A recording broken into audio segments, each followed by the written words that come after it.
Hello, this is Mike, NoStressMike.com. I want to talk about the Red Dawn. I did a review on the movie Red Dawn, but the Red Dawn concept in the way of foreign troops in the United States is not far-fetched in my thoughts. Now, I'm half Chinese, and I kind of keep track of Chinese history. And China has been a superpower over and over again. And each time it was brought down from within.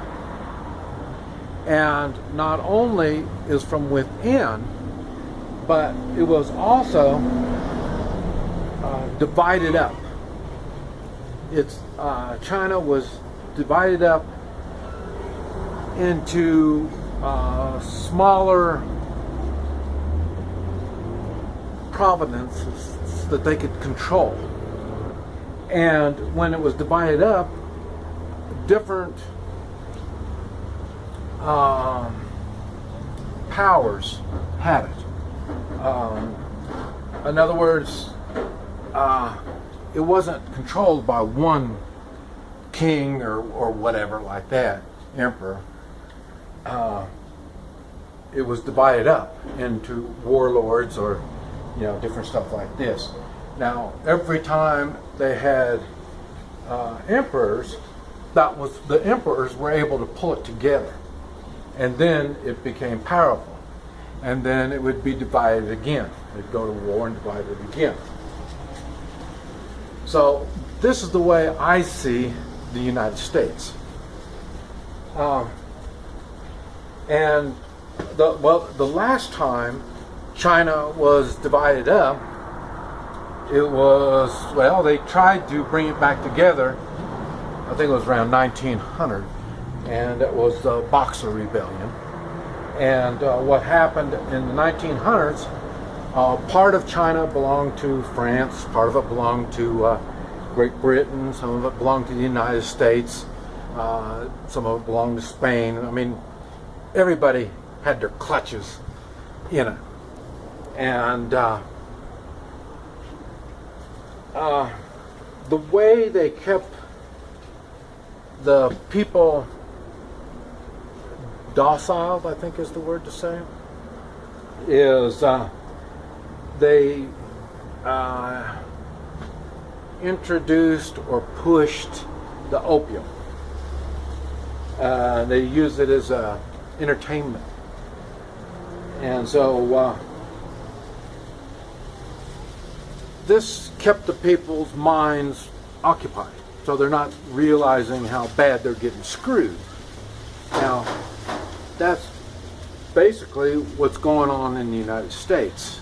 Between the sports, everybody can't wait to see their ball games, and I say the drugs, all these things, and the lack of morals.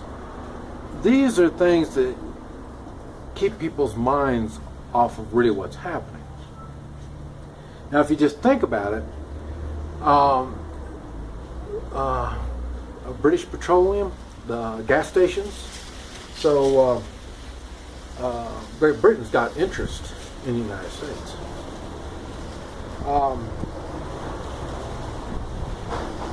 China got a lot of interest in the United States.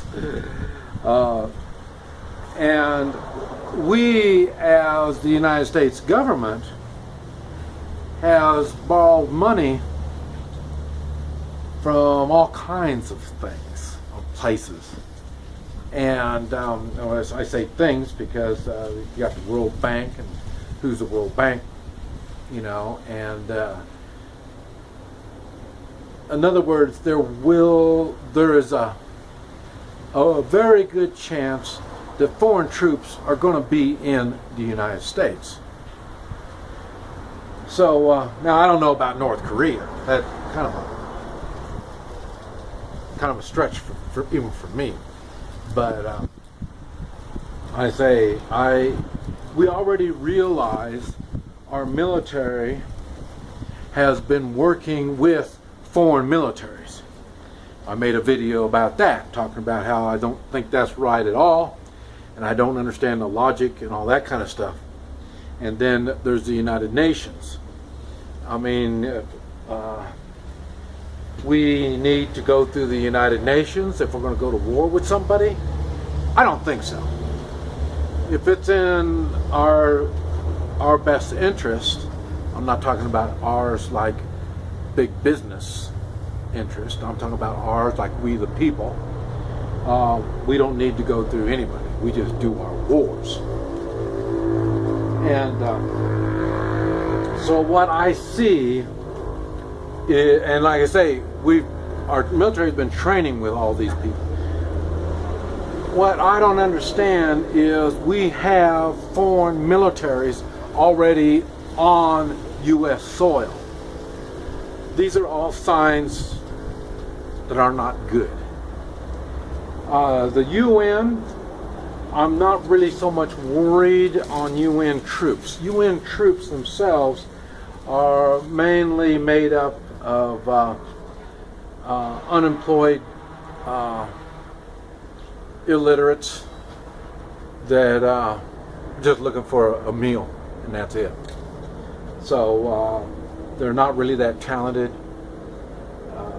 So I'm not, the UN part I don't, but the UN is the organizational part of bringing all these foreign troops into the United States. Now, if I was Britain and the United States had some kind of problems, I don't care what kind of problems, any kind of problems, and it looked unstable, and we're pretty unstable already, I would bring in troops. Now, because like I say, they've got investments here that they got to protect, and so I'm sure they're going to divide up the United States some way or another. And I say China's going to take a chunk. I mean, everybody wants a chunk of the United States and its resources. Resources is the main reason why there are wars. They want the resources. Now, so if it's economical, I mean, like our money goes bad, if it's the Muslims, if it's just the food, you know, our food is bad, and people riot for the food, water. You know, the many states claim they own the water, so you know, I can think of many reasons why the United States is unstable, and many reasons why, or many reasons that would warrant foreign troops into the United States. I've made videos on all kinds of subjects. One of them of which, or some of them of which, were bribing. And I say we might think we're above the bribing. It's not. As Americans, we are not above the bribing. You and I, we just don't have the money to afford the kind of bribing that's being done. They don't let the peons bribe. It's always the upper management that gets bribed. So, but you will need these bribing tactics or techniques that I've shared with you will be useful with foreign troops, because foreign troops are bribable. And this has been going on since the beginning of mankind, and militaries, and all this type of stuff. So we are not above it. We are going to see it.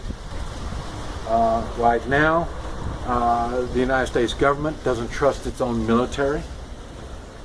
It doesn't trust its active military. It sends our young men and women across the world to do combat for no reason for we the people. So they're doing that to our young folk, our vets. They look at us as a threat. I can see why. Because we know, most vets knows the bad that goes on around the world and the bad that is coming here to the United States. So I can see that. And then I say they don't trust our police. Our police are asked to do things that they know are immoral and improper. So they're having a hard time following their orders. These are all not new things, and it all is going to come to a head. Yes, we're being dumbed down by the drugs and the medications, the poor food, the contaminated water. Yes, and that dumbness can only go so long. And they're going to be starting to do stupid things. This is why I push the three-man militia. Three-man militia. When I know I hear a lot of people say, we're going to take back our country. We're not going to take back a damn thing. And these people act like they're going to do something. These are the people that got us into this damn mess already. There's three-man militias that are going to get us out. And it's not going to get us out completely as a nation, but it will in your local area. At least you'll have a chance. Without the three-man militia, I don't see where you're going to have a chance. But anyway, the time of reckoning is coming. There's no way we're going to be able to dodge this. It's coming. You need to get healthy. This last time I was in the States, I couldn't believe how bad, how unhealthy the population is. And I'm talking physically and mentally. We're in bad shape. There's no way you're going to put up any kind of a fight, whether physical or political, because we the people are not fit enough. So you've got to take care of yourself, take care of your family, and work with your friends. That's the only way you're going to be able to halfway control your local community. This is Mike. NoStressMike.com.